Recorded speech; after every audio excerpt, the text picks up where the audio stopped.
Hello everyone. Hope your studies are going fine. One more update is that 23 number of seats has also been increased in BPSC examination, which is exclusive for MDS people. So this is a good news for everyone of you who have done their masters. They have to fill the form again. They can also apply for the extra number of seats that has been allotted by the BPSC examination. And chalo, starting with our topic today, we will start with the developmental disturbances of the teeth, and this presentation will be exclusively on picture-based question because as you know exam में computer based examination होने वाली है तो number of question में आपके picture based question तो almost होने ही चाहिए, वो होंगे भी। तो डेवलपमेंटल डिस्टर्बेंसेस एक ऐसा टॉपिक है जहाँ से बहुत सारे पिक्चर बेस्ड क्वेश्चंस आते हैं, इसलिए मैंने ये टॉपिक को आज सेलेक्ट किया है। तो स्टार्टिंग विद द टॉपिक, सबसे पहले we will see some of the congenitally missing teeth. तो एक हाइपोडोंशिया होता है। हाइपोडोंशिया में 1 से 5 मतलब 1 to 5 number of teeths are congenitally missing. और इसमें आप ध्यान रखिए कि विजडम टूथ को हम लोग काउंट नहीं करते। Mandibular third molars are never counted. अगर मैंडिबुलर थर्ड मोलर मिसिंग है तो that will not be considered as hypodontia, ठीक है। Other one is oligodontia. Oligo means few मतलब 5 से ज़्यादा रहेंगे, 6-7 दांत मिसिंग रहते हैं, which is quite often seen in ectodermal dysplasia. And another one is anodontia. Anodontia में complete of set of teeths are missing, but they should not be confuse with patients who are completely edenturous क्योंकि they have their number of teeth but due to some pathology those teeth either fall off or we extract, like periodontitis के condition में हम लोग extraction करते हैं। तो they are completely edenturous patient, they are not patient suffering from anodontia। anodontia में congenitally मतलब birth defect है, वो पहले से ही दे लैक टूथ बर्थ, तो उसमें दांत आते ही नहीं है, ठीक है। चलो, this was just a brief beginning of it.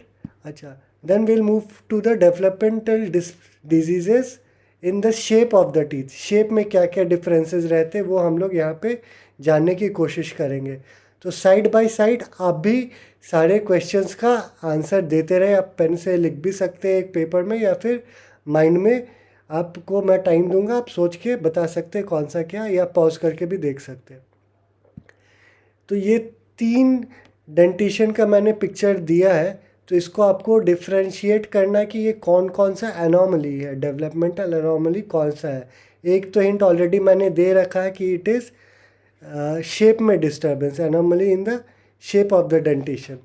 तो यहाँ पे आप देख रहे हैं क्या है, यहाँ क्या है, यहाँ पे क्या है और यहाँ पे क्या है, ठीक है। चलो, I will give the answer. The first one will be gemination, the second is fusion and the third is concrescence. तो हम लोग कैसे क्या देखेंगे, ये कौन सा है, ये मैं आपको यहाँ पे दिखाता हूँ। तो जेमिनेशन में क्या होता है, tooth bud is one and it attempts to get divided into 2 separate tooth but it fails. इसके वजह से एक ही रूट रहता है, लेकिन क्राउन में एक इंडेंटेशन या बाइफर्केशन आ जाता है, तो which is known as gemination. Another one is twinning. Twinning is complete gemination. जो एक टूथ बर्ड है वो 2 टूथ जम्स में, टूथ बर्ड्स में डिवाइड करके 2 डिफरेंट टूथ बन जाता है, 2 डिफरेंट टीथ बन जाता है। तो twinning is complete gemination. The other one is fusion. Fusion में क्या होता है, 2 tooth buds it fuses and form 1 tooth. तो जो एक दांत बन रहा है they are connected to each other. And the other thing is concrescence. Concrescence में क्या होता है, they are joined by cementum only. तो this is very easy to understand what is concrescence. आगे भी और क्लियर होते जाएगा स्लाइड्स में। The next we will go for gemination. Gemination में जैसे मैंने ऑलरेडी बताया, the single root with 2 crowns. तो एक ही रूट रहेगा और 2 क्राउन रहेंगे, ठीक है। नेक्स्ट इज, मैंने बोला था जैसे attempt at division of single tooth germ leads to incompletely form 2 crowns before calcification. तो कैल्सिफिकेशन होने के पहले होता है। And the number of teeth remains the same, the जो दांत रहते हैं दैट रिमेन्स द सेम। तो इसी तरह आप यहाँ पे देखेंगे, तो यहाँ पे the number of teeth is remaining the same. यहाँ लैटरल इंसाइजर प्रेजेंट है, लैटरल इंसाइजर प्रेजेंट है, ये सेंट्रल इंसाइजर और ये सेंट्रल इंसाइजर, ये बड़ा हो गया। It can also be considered as macrodontia, ये बड़ा टीथ है, मैक्रोडोंशिया है। और साथ में इनकम्प्लीटली फॉर्म टू क्राउन्स है विच हैज़ वन रूट। ठीक है, तो number of tooth remains the same, number of teeth remains the same. तो this is very important part कि जो टीथ रहता है वो सेम रहता है। ठीक है, other one is twinning. Twinning में हमने ऑलरेडी बात कर लिया that it is a form of complete gemination. तो one tooth bud completely splits into two tooth buds होगा, टू टूथ बनता है यहाँ पे। Formation of two identical teeth, तो एक ही जैसा दो टीथ बनता है। It is considered as complete gemination. Already we have talked about this. The number of teeth is more than normal, तो इसमें जो नंबर ऑफ टीथ होता है ना, it is more than normal. यहाँ पे जेमिनेशन का ट्विनिंग का फोटो नहीं है, ठीक है, लेकिन आप समझ जाइए कि number of teeth increases. The other one is fusion. Fusion में क्या होता है, two normally separated tooth buds वो फ्यूज़ कर जाता है at cap stage and bud stage. अगर बट स्टेज पे हो रहा है तो it leads to complete fusion, मतलब क्राउन भी फ्यूज़ रहेगा एंड रूट्स भी फ्यूज़ रहेगा। और अगर कैप स्टेज में हो रहा है तो वो इनकम्प्लीट रहेगा, इधर रूट और क्राउन। बट हाँ, ज़्यादातर ऐसा देखा है गया है कि क्राउन का यूनियन ज़्यादा रहता है। ठीक है, तो as the tooth is getting fused तो the number of teeth will become less. तो जो नॉर्मल डेंटिशन रहता है उससे कम टीथ आपको मिलेंगे। Concrescence is very easy, it is joint by cementum only and it is caused by the trauma. Trauma जब tooth develop हो रहे बट स्टेज में है या कैप स्टेज में है या बेल स्टेज में, उस समय ही उनको ट्रॉमा होता है जिसके वजह से इंटरडेंटल बोन का रिजॉर्प्शन होता है and the tooth is joint by cementum only. Okay, moving out to the next slide. Please try to identify which is this. Very easy to identify, this is dilaceration. क्या होता है, sharp bend होता है tooth में, ये भी due to trauma during the development of the tooth stage, tooth bud. तो अब ये बताइए ये कौन सा है, दिस इज टैलेंस कप्स। तो this types of question can be asked in your examination, इसलिए मैं एक इजी ही है बट आपको एक रिकैप्चुलेट कर दे रहा हूँ सो दैट ये सब याद रहे एग्जाम में आने पे किसी भी तरह का कन्फ्यूजन ना हो। So the talus cusp is also called as eagle's cusp. It is caused due to the accessory cusp projecting from the cingulum at CEJ. It is associated with three very important syndrome: Moore syndrome, Robinson-Tabby syndrome and Stretch-Weber syndrome. ठीक है, moving out to the next slide. अब ये क्या है, ये identify करने का try करें। इट इज़ इनामल पर्ल, एक हिंट भी दिया हुआ है इनामल पर्ल का।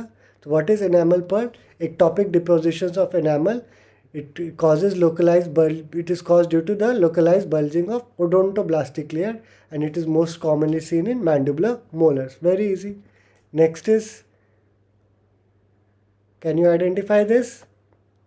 यहाँ पे हिंट दिया हुआ है एक्सेस सीमेंटम, तो इट इज़ हाइपोसीमेंटोसिस। ठीक है, it is seen due to supra eruption of teeth, अगर कॉन्ट्रालैटरल या एडजेसेंट टीथ मिसिंग है तो जिसके वजह से सुप्रा इरप्शन होता है, इन्फ्लेमेशन की वजह से भी हो सकता है। It is also seen in Paget's disease. We have already discussed about Paget's disease, अगर आपने वो वीडियो नहीं देखा तो प्लेलिस्ट में आप जाके उसको देख सकते हैं, about the pathology of bone. Okay, hypocementosis, it is a non-neoplastic cementum deposition. It is continuous with the normal radiculus cementum and the frequency of hypercementosis increases with age. Next slide is which one? Okay, you can guess it correct. I think this is taurodontism. तो taurodontism में क्या होता है, it is bull-like teeth seen in Klinefelter syndrome also.